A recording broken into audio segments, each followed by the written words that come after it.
What's up, guys? It's Analyst. We're back for week 8. You guys might notice I'm wearing something a little different this time. I thought I'd get in the football mood. This is my old Tom Brady jersey. It's the alternate red. I think I picked it up a year or two ago. Obviously, with Tom Brady no longer in New England. Yeah, but it's alright. You still gotta wear it. Still gotta represent what was. And, So I'm recording this on Friday the 30th, tomorrow. Happy Halloween for you guys. I don't know if you guys are too old to go trick-or-treating. I don't know how that works for you guys. But either way, yeah, you guys seem to really like these odds and having them all open. So I'm continuing it and going on with it. Unfortunately, I was a little busy during the week. Wasn't able to record and go over the Atlanta-Carolina game. So if you're a Julio Jones owner, congrats. If you are anyone but a Julio Jones or possible Curtis Samuel owner, then I'm sorry. So, yeah, it was a pretty rough game overall. I mean, it was 25-17. I feel like we're all expecting a much bigger score, especially after that first matchup. But, yeah, DJ Moore didn't really do much. DJ Moore didn't do much. Robbie Anderson didn't do much. Mike Davis let you down. So they got a mini bye. Calvin Ridley, the latest on him. I know he got injured. There was some concern about that. It's a mid-foot sprain. He's been labeled day-to-day. They're saying he has a chance to play next Sunday. But I was reading on Twitter, good guy in there, Dr. Edwin Portas for Fantasy Points.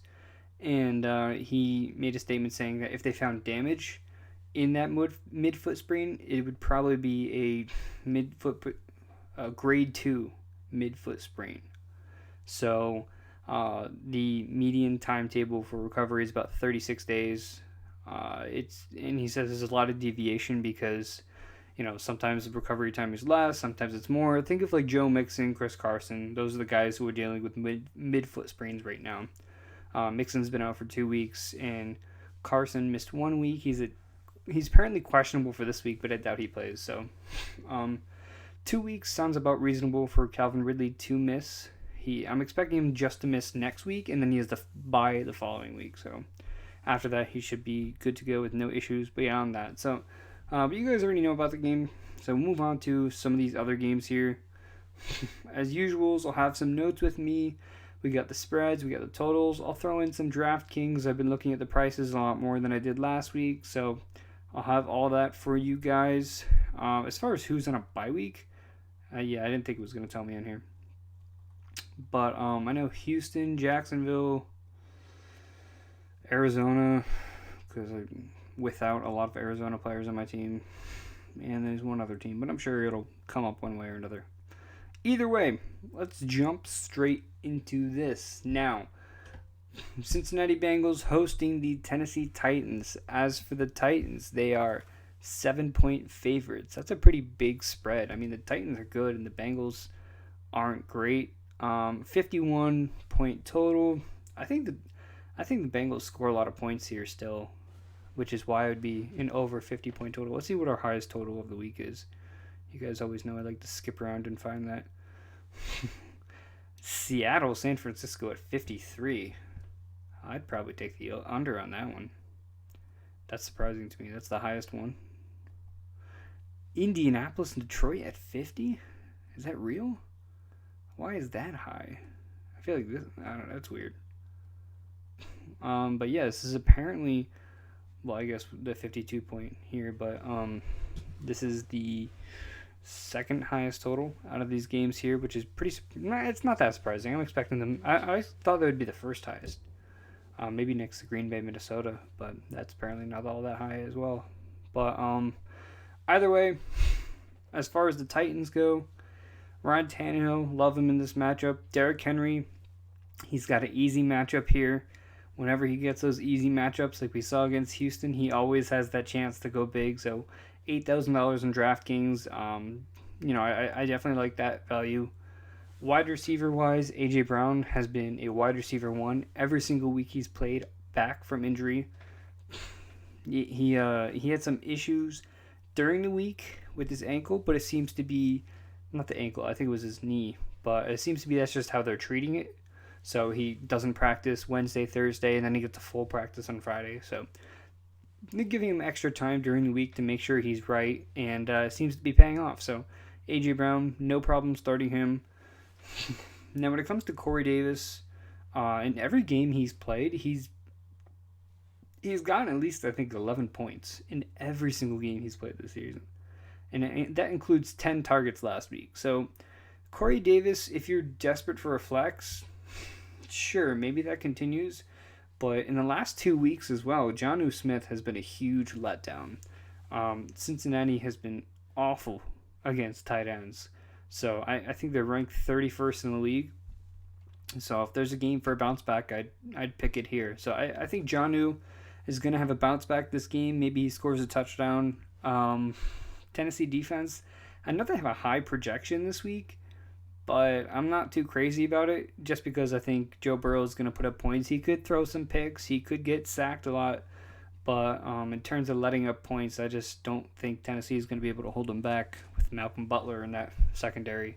He's been good with tackles, but not good in coverage. So as far as the Bengals go, I really do like Joe Burrow this week. Joe Mixon, as I mentioned before, he's out yet again. So fire up Gio Bernard as like a running back too. Wide receiver wise, T. Higgins. Okay, so I think T. Higgins, Tyler Boyd. Tyler Boyd's my favorite of the bunch. But T. Higgins, Tyler Boyd, and A.J. Green are all startable this week. A.J. Green has been pretty consistent over the last 2 weeks. And so is T. Higgins. And so is Tyler Boyd. So I think all three of these guys are actually startable this week. I know on DraftKings, A.J. Green is at 4,500, which is the best value of the three.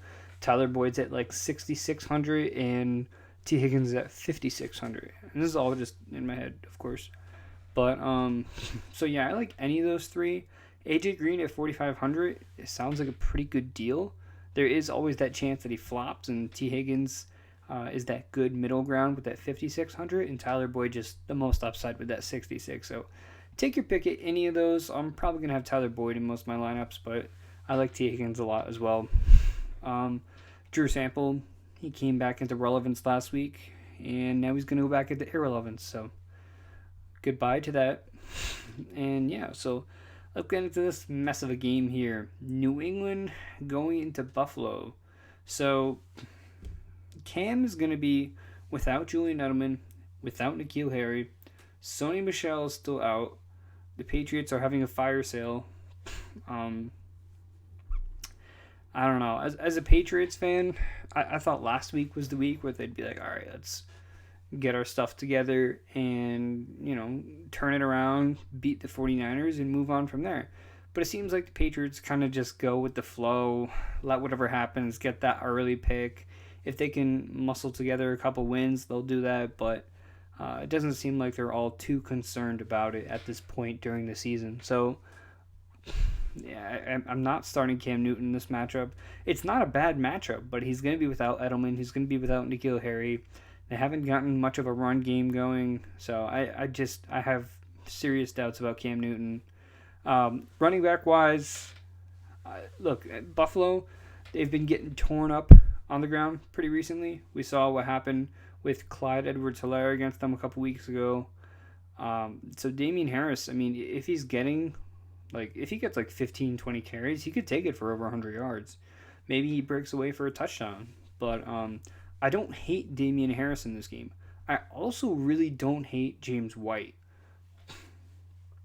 I know he wasn't that involved at all last week, but the week prior, he had 9 targets, which led the whole team. And with Julian Edelman and N'Keal Harry out, I think James White would be the guy that they use a lot as a receiver. So I think we're going to see a lot of 2 running back sets, see James White line up in the slot. He could become the Edelman for this game, and as well as being able to run the ball. So I do like James White in this game. I don't hate Damian Harris in this game. If you're in a standard league, I think he's a fine start. Wide receiver-wise, you're really left with Damiere Byrd, and he has that old connection with Cam from Carolina, and he could see a decent amount of targets, But I'm just not. It's still not. It's not a sexy start. It's not someone I'm looking and like, oh, if he's available, make sure you grab him. His floor is just as low as the ceiling is high. So I'm not going crazy about Damiere Byrd. And obviously, none of these tight ends have really come into fruition. Now, if you look at this game, like New England and Buffalo are two teams that have been underwhelming, to say the least, in the last few weeks, in the last 2-3 weeks, actually. And I think if I'm betting on one to turn it around all of a sudden as a Patriots fan, I would say New England. But I just don't know if they have. I don't know if they're, first of all, if they have the manpower, and I don't know if they have the will to do that. But if I'm betting on one of these teams turning it around, it's going to be the Patriots. And the fact that they're underdogs in this game, I don't know, makes me second guess it. But Buffalo here, you got Josh Allen. I don't like. I mean, he could be okay. The fact that he had like one touchdown against the Jets last week. Did he even have that touchdown? I think it was Zach Moss. I don't even know if he had a touchdown last week against the Jets, but he's just looked very bad recently too. He started off very strong, but he's fallen off of quite a bit. Devin Singletary, horrible matchup for him. I am not looking forward to starting him in this matchup. Zach Moss looked like the better running back last week, so maybe they ride Moss and look for something to just click on this offense. Stephon Diggs lining up against Stephon Gilmore. Don't like that. I mean, if you have Diggs, I'm probably still starting him, but just not a fan of that. Cole Beasley has been very consistent, and I think he's a top 20 he's been a top 20 wide receiver every single week this year. So I don't hate Cole Beasley in this matchup. I think he has the advantage matchup in the slot against New England. It's definitely not going to be the advantage in the outside against Stephon Gilmore. And Gilmore hasn't been like he's not playing like the defensive player of the year he was last year. He's still been very, very good, but he's just not been that player this year. So yeah, I don't hate Cole Beasley if you're desperate. And the tight ends, obviously, we're not getting anything from them. As far as the defenses go, you could take a chance with either of these defenses. I don't know how the hell this game is going to shape out. Could be ugly. It could be the Patriots coming back. It could be Buffalo coming back. So there's a lot of possibilities in this matchup, and I'm just not going to take the chance on it. Ooh, the Jets in Kansas City. So the Jets are... Wow, the Kansas City's 19.5 point favorites. That's pretty insane. And the direct money line, if the Jets win this game, you have plus 1,150 odds. Absolutely insane. 49 point total. Imagine 40 of those points is Kansas City. Wow. So as far as the Jets go, on offense, Sam Darnold. There's so many other better options out there. I hope you're not at the point where you have to start him. Someone I am okay, if you are desperate with starting, is LaMichael Perrine. So it's obviously the game script is not going to be in his favor to get something on the ground. But last week he's shown he is the goal line back. He is the pass catching back. He had, I think it was 3 targets. Frank Gore had no targets. And he's their primary back. He had 70% of the snaps. So Michael Perrine is kind of turning into this workhorse for the Jets. And even if the Jets get blown out, I mean, if he racks up 4 or 5 targets, maybe he gets 10, 15 touches on the ground, he could get 10 points. It could come to that. And Kansas City, they don't have a great run defense either. They have a great secondary, and their defense as a whole isn't bad. But one of their weak spots is that run defense. So I think Perrine can be okay if you're in a really tight spot. I know there's a lot of teams with all these injuries and everything going on. You might be forced to be in a position where you're starting LaMichael Perrine this week. And that's not a terrible thing. So other than that, Jameson Crowder out for a second week in a row. Brashad Perryman out this week with a concussion, I believe. So who does that leave? Denzel Mims. Last week, rookie wide receiver Denzel Mims. I believe it was 4 catches for 40-something yards And although the Jets didn't really do much throwing the ball, Denzel Mims had a 30.4% target share in his first game with the Jets as a rookie, making his debut. So he was tied for the 8th highest target share in Week 7. So Denzel Mims, if you're in a tight spot, game script is going to be in his favor. We've seen Sam Darnold and Joe Flacco jam targets into one receiver. Usually that's Jamison Crowder. But with Crowder out of the picture, it could end up being Denzel Mims. So I wouldn't be surprised to see Denzel Mims get 5-6 catches, even if that results in like 40, 50 yards and no touchdowns. I mean, on DraftKings, he's 3,200. That is dirt cheap for a team that has nowhere else to go on offense. So I would take my chances there. If you're desperate for a flex, he's a desperate start for me this week. And Denzel Mims, on like, as far as a prospect, he was one of my favorite wide receivers going into the year. I mean, this guy's catch radius is absolutely nuts. He kind of reminds me of, like a DeAndre Hopkins. Not like as a whole, but DeAndre Hopkins is a guy where if you throw it in the air, he will come down with it no matter where it is. He's great at contested. Maybe like a Terry McLaurin, because Terry is fantastic at contested catches. So I think we could see a pretty decent game for Denzel Mims. If you're in a tight spot, I'm okay with flexing him this week. Chris Herndon has, I don't know, he's not even being targeted anymore. I don't even think he's on the team. But yeah.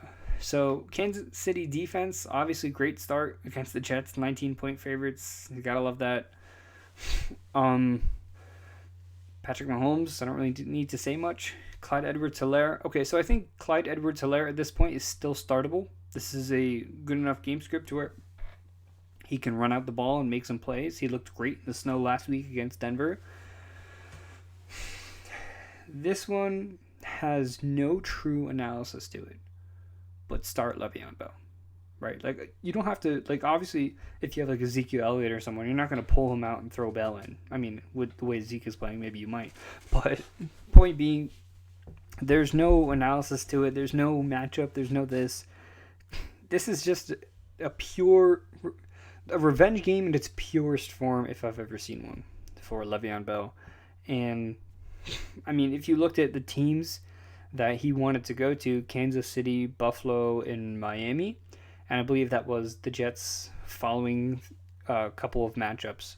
So they played Buffalo last week, Kansas City this week, and then I think they play Miami next week. So Le'Veon Bell wants to have that revenge game against the Jets, and he's going to get it this week. I don't really think it's a funny feeling. I think it's more of just, I don't know. I have Le'Veon Bell on a couple teams. I'm starting him this week. He looked great with Kansas City last week in the limited touches he had. As he gets more involved in the offense, as he gets more reps this week, I'm sure he's got this game marked on his calendar. I don't know. He's going to do something crazy this game. Just be aware of that. Wide receiver wise, Tyreek Hill, he's kind of fallen off. This is a game where they don't need to throw the ball. Patrick Mahomes doesn't really need to do all that much. If they have any sort of lead, I'm sure they're just going to run it with Bell and run it with Clyde. So if you have another option, I'm okay with it. There's always that chance Tyreek Hill gets that 90-yard bomb, and then they start running it. So Tyreek Hill, Travis Kelce, you're keeping them in your lineups, and Kansas City defense I like. We're making not much progress, so I'm going to try to speed things up here. Pittsburgh, Baltimore. Oh boy. Two good defenses, two pretty good offenses. That equates to a good game. You guys last week wanted me to say who I thought would win. So I'll take Tennessee. I'll take New England because I'm biased. And I'll take Kansas City. But as far as this game here, I think Pittsburgh wins this game outright. They're undefeated, the only undefeated team in the league. Baltimore has been pretty up and down. I know they've only lost one game, but as a whole, it's just nothing like we saw last year with Lamar Jackson. He's had his moments, but it's just they haven't connected. Do I like Big Ben? Not really. Do I like Lamar Jackson? Not really. James Conner, I think he's a good enough start this week. Wide receiver wise, Deontay Johnson, Chase Claypool, Juju Smith-Schuster. I'm okay with Deontay Johnson. I'm okay with starting him. I'm in a league where I have to start him this week, and I'm okay with Juju Smith-Schuster. I mean, Chase Claypool, when Deontay Johnson is healthy, just really takes a back seat. And Juju Smith, he's been very inconsistent, but he plays kind of like a hybrid slot role. He's sometime at the outside, sometimes in the inside, kind of like Odell Beckham, how he was with the Giants. So, sorry, I'm getting a call, but yeah. So I'm okay with Juju Smith. I think he has the advantageous matchup in the slot. Uh, Deontay Johnson. It depends what other options you have. Like if you have another good option, then you could throw him over Deontay Johnson. But if not, I'm okay with starting him after the volume he got last week, and after the volume he's gotten in every game he's played when he's been healthy. I think he could end up being fine for this game, especially in the red zone, which is where Big Ben looked for him a lot last week. Eric Ebron could be a decent game. I feel like that's one of Baltimore's weak spots. They don't really have the safeties to cover tight ends, so Eric Ebron could be okay in this matchup. Baltimore, Lamar Jackson, he's like my quarterback 8 or quarterback 9 this week, so I'm not overly confident in him. Am I dropping him to pick another quarterback up? Probably not. No, probably not. I'm definitely not. But as far as the running backs go, Mark Ingram is doubtful for this game, which leaves Gus Edwards and J.K. Dobbins. Now, I'm a big fan of J.K. Dobbins and what he has done. And this is just, it's a weird feeling. It doesn't make any sense. But I think J.K. Dobbins is going to have a good game. I really, the only explanation I really have is that teams coming out of their bye usually get to change up their game plan a little bit. And if I'm Harbaugh and I'm looking at the game plan, I'm looking at what's been right in this offense. It's been every time J.K. Dobbins has touched the ball, he's done something good with it. You have Mark Ingram, who's doubtful. He's going to be out this game. You need something that Pittsburgh they can't really prepare for. You need something that will take them by surprise. I mean, giving J.K. Dobbins 15 touches could be that thing. Because, I mean, I'm sure Pittsburgh, when they're going to the week, they're planning for covering Mark Andrews. They're planning for Marquise Brown down the sideline. They're planning most of all for Lamar Jackson running out of the pocket. So I think J.K. Dobbins is one of those things that is kind of like a secret weapon. And I think now is the best time to pull him out and use him. And we've seen teams after the bye. I mean, look at DeAndre Swift after the bye. The last 2 weeks, he's been a high-end running back 2, low-end running back 1. He's been fantastic. And, yeah.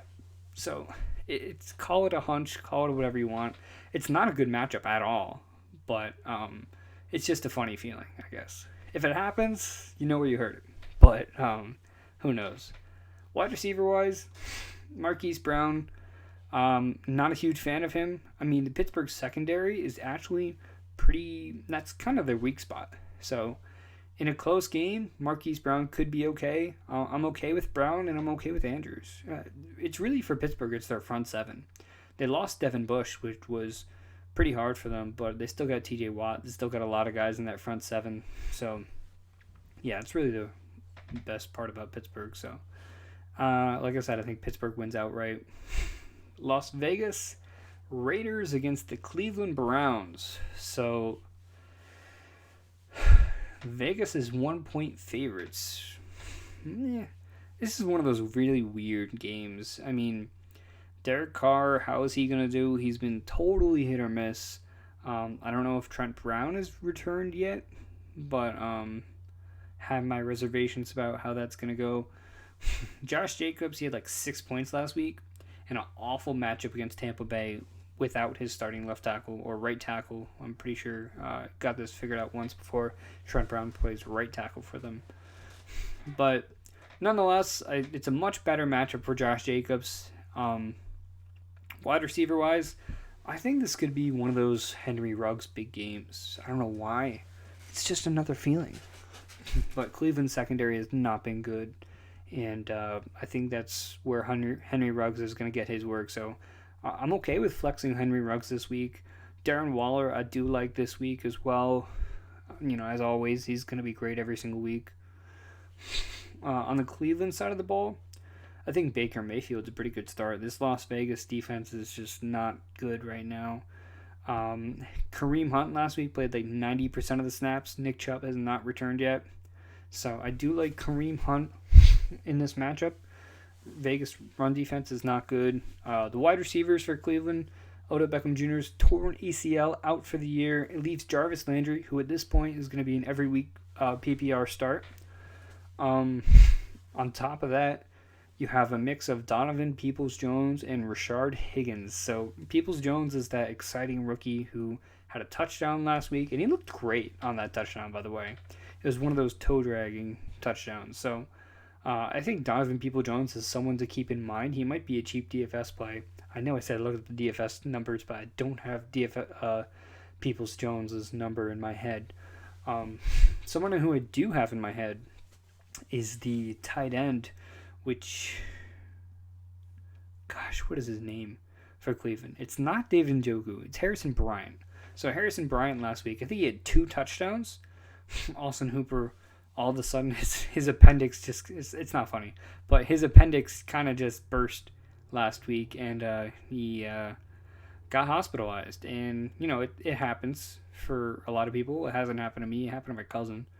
But, it just kind of happens randomly and sporadically. He's probably recovering from surgery, and he's going to be out this week again, which means Harrison Bryant, he could be having another good game. And I believe he's like 3,300 on DraftKings.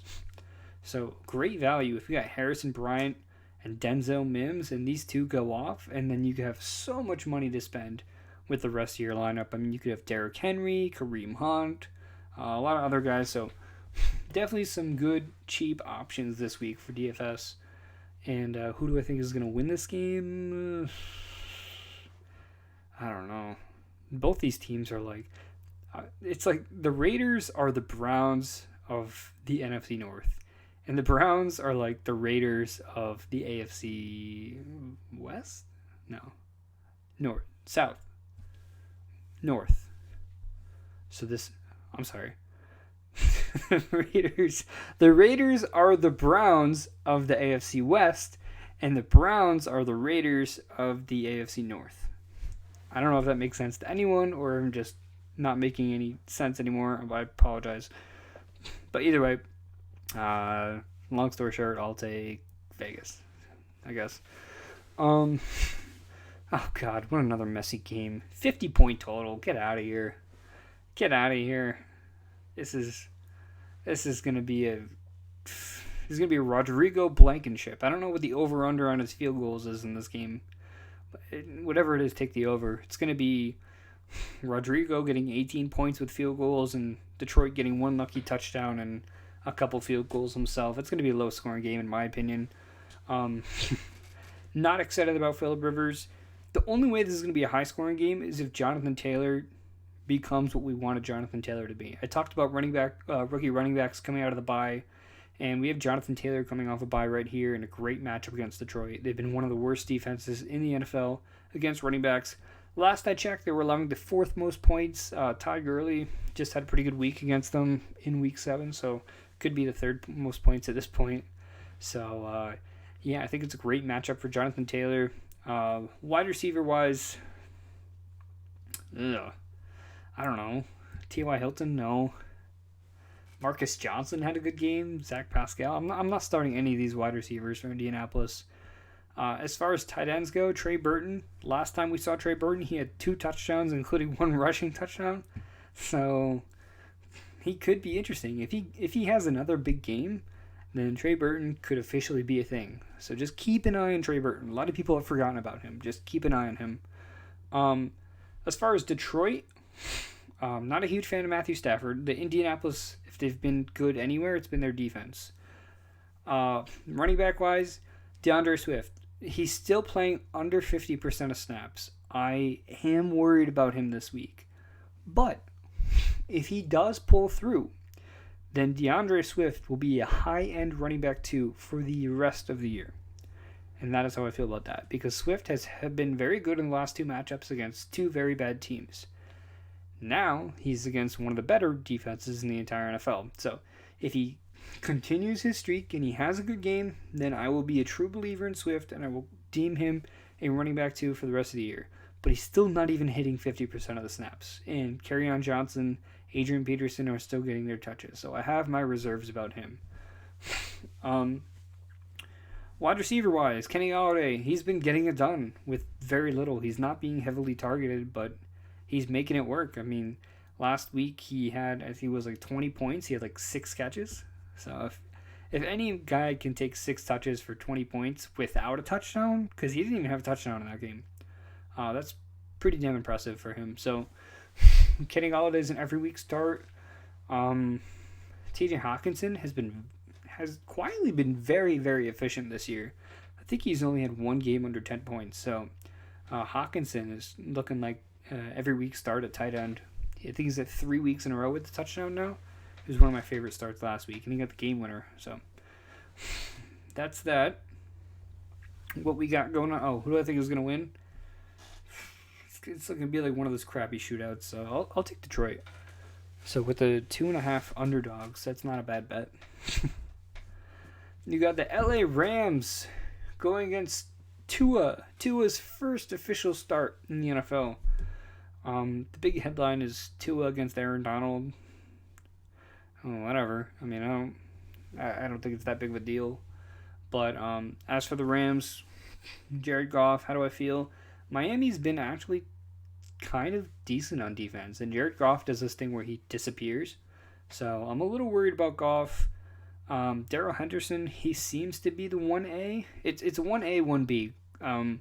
Cam Akers is like the running back 4 on this depth chart somehow with 3 running backs. So Darrell Henderson, I'm okay with starting him every week. Just know he has a low floor, and just know Malcolm Brown can come out of nowhere and be the guy. So 1A, I'd say Darrell Henderson is in for a decent matchup. Wide receiver-wise, Cooper Kupp, Robert Woods, I'm okay with starting both these guys. Robert Woods coming off a bad week, but he got that groin injury late. Wasn't really himself. He's got a short week playing on Monday, but I feel like he hasn't had any issues practicing, so he'll be good to go. He'll be in hopefully better shape for this game. So I'm okay with starting Woods. I'm okay with starting Kupp. Tight end wise, looks like Tyler Higbee is going to return this week. So now it's back to a crapshoot. If one of Higbee or Everett are out, it makes the other one okay enough to start, but when both these guys are active, it's just impossible to tell.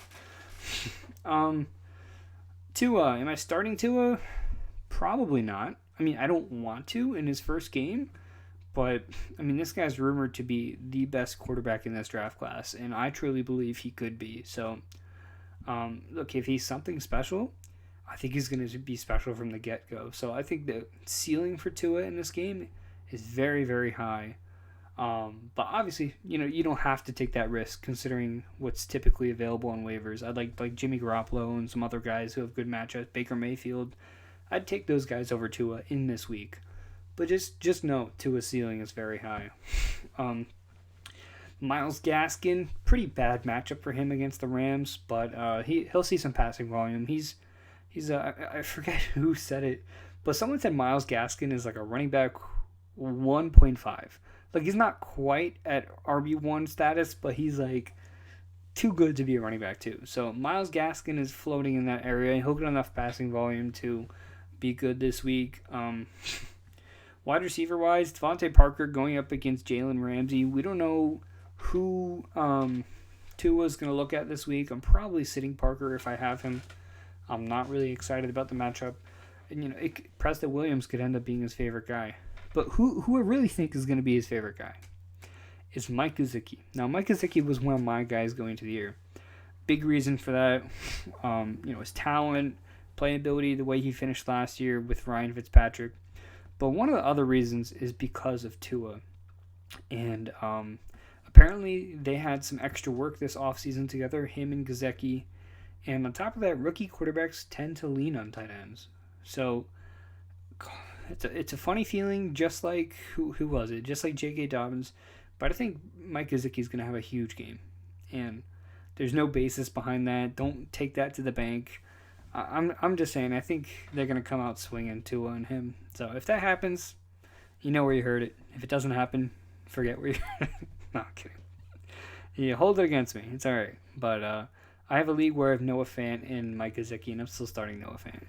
But I do think Mike Gesicki could have a big game. But we'll see. Who am I taking this game? I'm taking the Rams. But I think if the Dolphins win, they'll cover an additional 3.5. They'll on top of the Rams. So I think if Tua wins, he wins.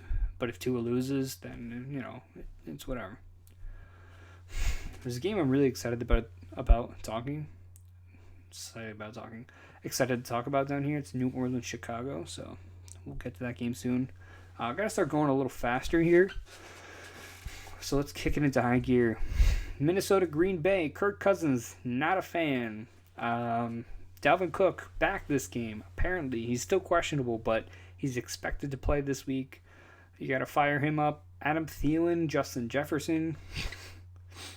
Not a huge fan of either of these guys. I mean, Adam Thielen's going to be an outside against Jair Alexander, who has actually been very, very good this year. So I have my reserves about Adam Thielen, which at the same time, I have my reserves about Justin Jefferson. Kirk Cousins disappears at times. This could just be a Dalvin Cook type game. So I'm not a huge fan of either of those guys. Tight end wise, watch out for Irv Smith. He's been pretty consistent over the last 2 weeks. So just remember where you heard. I'm going to make a list of guys I told you to remember where you heard him. But that doesn't mean I'm starting Irv Smith. I'm just saying he's been consistent over the last 2 weeks. So if he continues to get that volume, he has the best matchup out of these Vikings players. So Green Bay. Let's see, who's Minnesota missing this week? I believe they're missing Holton Hill. They're missing Cameron Dantzler. They're missing Mike Hughes. And they're missing a couple other guys. Basically, their whole entire secondary is gone. So what does that mean for Aaron Rodgers? Only good things. So I think Aaron Rodgers is going to have a great game here. 6-point favorites, considering how bad Minnesota has been and how good Green Bay has been, is pretty shocking. Aaron Jones expected to be out this game.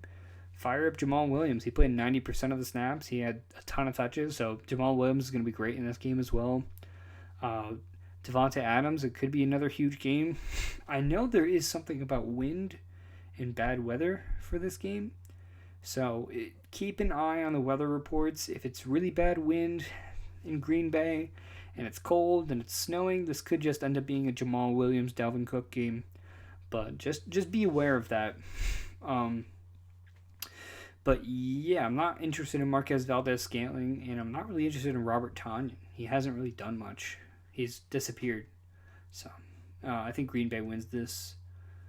You have Denver hosting the LA Chargers. Now, both teams have been underwhelming. Other than Justin Herbert has been fantastic. The Chargers as a whole, I feel like, deserve to be a lot better because their defense isn't bad and Justin Herbert's lighting it up. They should be winning a lot more games. So hopefully they'll get the win here. They are 3-point favorites. So I do really like Justin Herbert in this game. I don't know the status. I should have checked on this before, but it's better late than never. I want to make sure I'm giving you guys accurate information at this current moment in time. Philip Lindsay, he's questionable. He didn't practice. Okay, so Philip Lindsay was limited on Thursday. They didn't practice because of COVID concerns on Friday. It looks like Philip Lindsay might play, which does put a little bit of a damper on the Melvin Gordon revenge game. But I think Gordon can still be pretty decent in this game.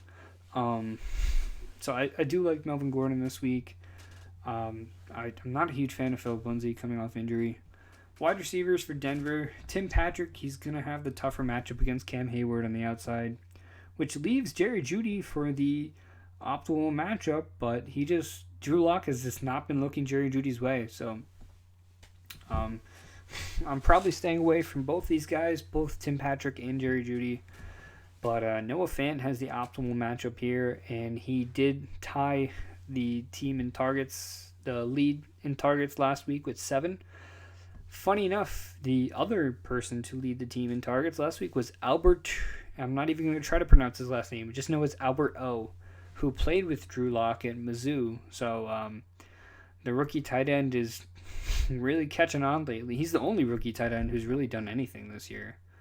I think Cole Kmet hasn't really done it. Yeah, I mean, Albert O has been the best rookie tight end this year, and he's only played like 3 games. So just keep an eye on that situation. But either way, I do like Noah Fant this week. Did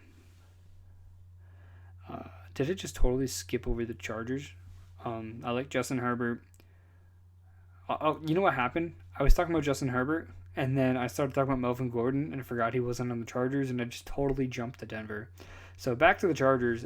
Justin Jackson, he seems to be falling behind in the running back competition. It seems like Joshua Kelly has taken the lead as the main guy in terms of snaps, touches, and targets and everything like that. So if I'm starting one Chargers running back, it's Joshua Kelly, but neither of them have been impressive to the point where I feel comfortable unless you're in a tight spot. So I think Joshua Kelly, if you for some reason have both these guys, I would lean Kelly.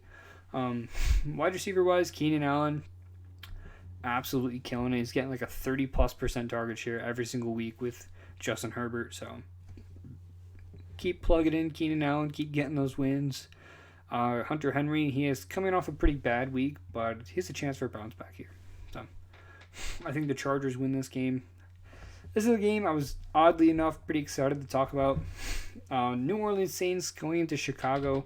Saints are 5-point favorites, which makes sense considering how bad Chicago was last week. Now, this is why I'm excited to talk about this game. The New Orleans Saints right now, Michael Thomas is out. They have no weapons on offense. None. I mean, obviously they have Alvin Kamara, they have Latavius Murray, they have Jared Cook. As far as their wide receivers, Michael Thomas out. Emmanuel Sanders, COVID, he's out. So let's go through some of the other wide receivers in this team, okay? You have Marquez Callaway, who last week looked like to be the fill-in guy. He had 8 catches. He's out. Who else do the Saints even have? Marquez Callaway, Emmanuel Sanders, Michael Thomas, Traquan Smith. I know Traquan Smith is in. I think that's literally it. And Deontay Harris.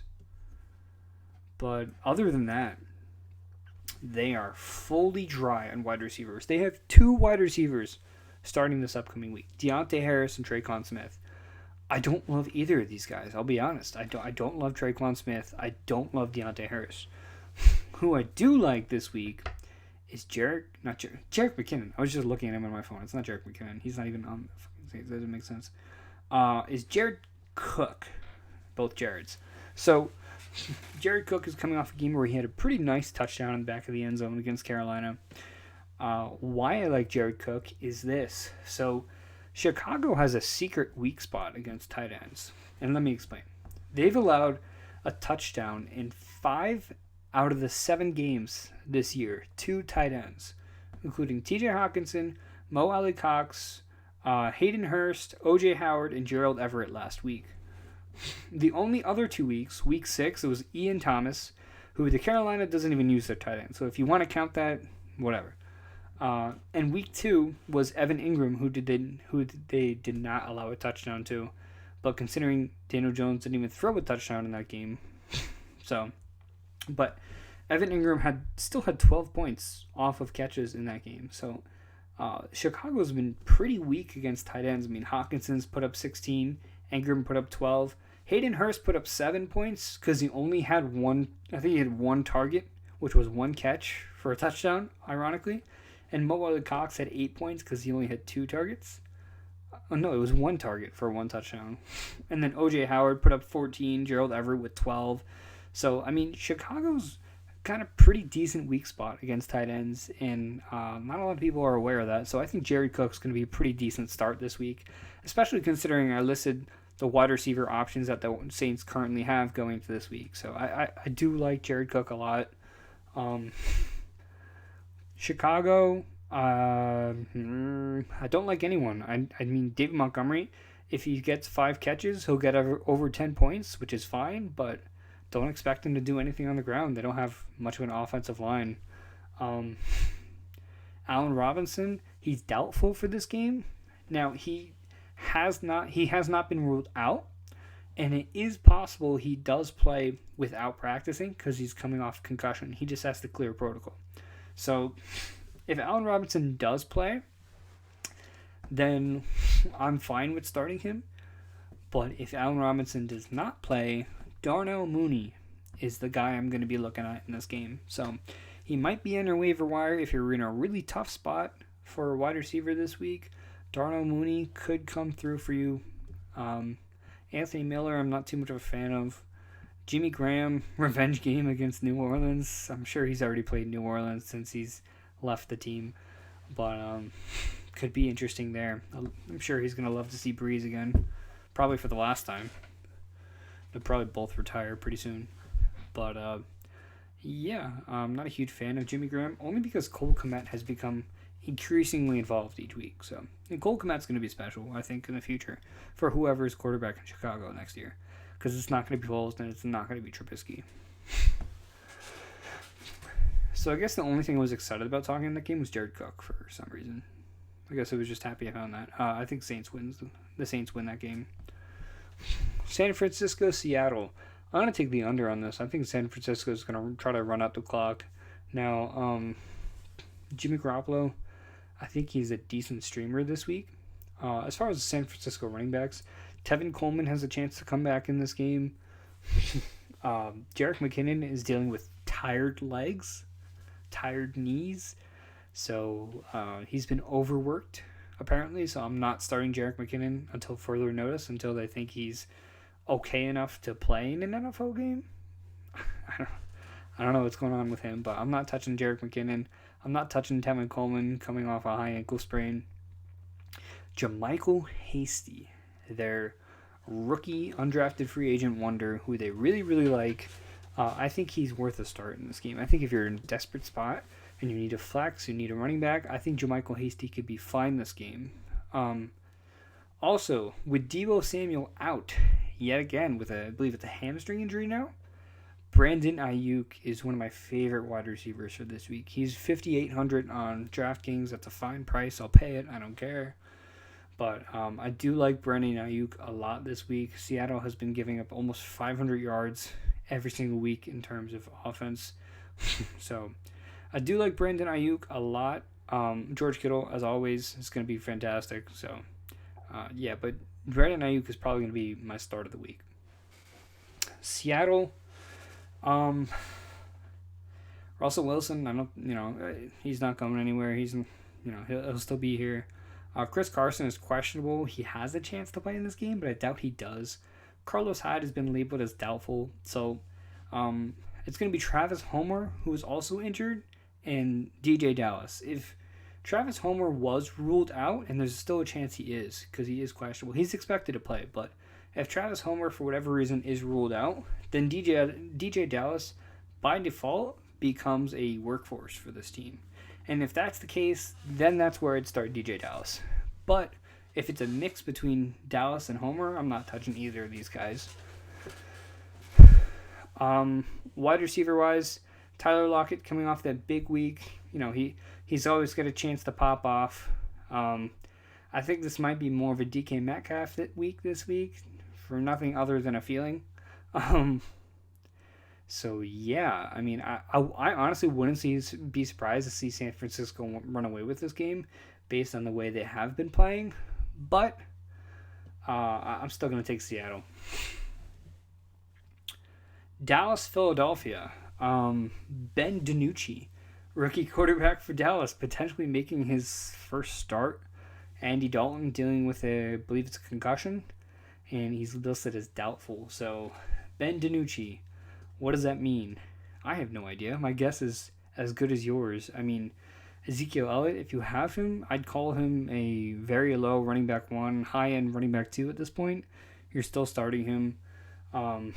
Wide receiver-wise, I have no idea where he's going to go with the ball, but Amari Cooper is the guy who's been consistent through thick and thin. So Amari Cooper is the only other Dallas Cowboy I would start this week. As far as Philadelphia goes, I mean, start everyone. I think Carson Wentz is going to be a top 5 quarterback this week. Miles Sanders is out. Start up Boston Scott. I think Travis Fulgham is going to be great this week. And Dallas Goedert, there's some rumors that he might be able to play in this game, but I don't think he does. And when he doesn't play, Richard Rodgers is someone I'm really looking at who's going to be a top 5 to 10 tight end as well. So I do really like Richard Rodgers in this matchup, assuming that Dallas Goedert does not play. Last matchup here. Oh, I think Philadelphia is going to win. I don't think Ben DiNucci is going to do much at all. Tampa Bay going into New York to take on the Giants. This is actually one of the games that I was scheduled to go to before COVID. I looked when the schedules came out. I was like, oh, I really want to go to this game. I live in New Jersey, so I'd be able to, see Tom Brady play. But it's fine. I'm fine. Who am I starting in Tampa Bay? Tom Brady. He's been great, so I think you can keep rolling him out.